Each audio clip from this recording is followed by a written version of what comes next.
டியரோட 6 மணிக்கான கெஸிங் பார்க்கலாம்.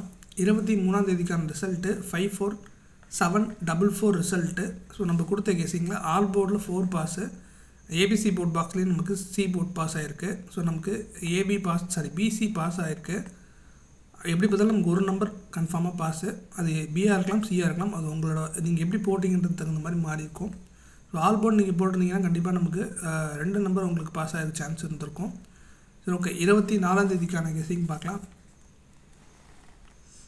ஆல் போர்டில் நமக்கு 8 அதுக்கப்புறம் 7 கிடச்சிருக்கு. ஏ போர்டில் 0 அதுக்கப்புறம் 8 கிடச்சிருக்கு. பி போர்டில் 7 அதுக்கப்புறம் 8 கிடச்சிருக்கு. சி போர்டில் 7 அதுக்கப்புறம் 0 கிடச்சிருக்கு. ஏபிபிசிஎஸ்சியில் 7887 7007 கிடச்சிருக்கு. ஏபிசி போர்ட் பாக்ஸில் 780235 கிடச்சிருக்கு.